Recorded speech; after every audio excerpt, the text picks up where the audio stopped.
কোনো হাত ধুইও না, তোমার হাতের দোনো হাতের কবজা পর্যন্ত ধুইবা অন্য পাত্রে। এরপরে খানার প্লেট ধরবা, খানার প্লেটে পানি ঢালবা না, খানার প্লেটে ব্যবহৃত পানি ইঞ্চিও যেন না থাকে। অন্য পাত্রে দোনো হাতের কবজা ধুইয়া এরপরে খানা নাও, খানা প্লেটের মধ্যে নিয়া ডান দিক থেকে তুমি বিসমিল্লাহ বলে খানা শুরু করো।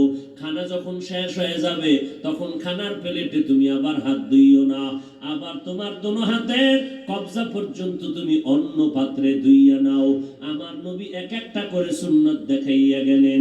বিজ্ঞানীরা আজ ১৫০০ বছর আগের নবীজির সুন্নাত গুলো গবেষণা করতেছে।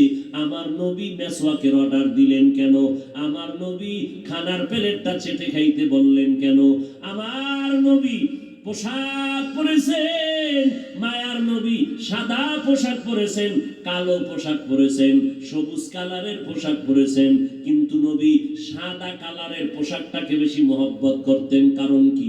১৫০০ বছর পরে বিজ্ঞানীরা গবেষণা করিয়া বলে, বিজ্ঞান ও কোরআন নামের কিতাবের মধ্যে বলতেছে, আমরা গবেষণা করে দেখলাম বিশ্ব দার্শনিক মুহাম্মদ সাদা পোশাকটাকে বেশি মহব্বত করার কারণ বের করে ফেলছি।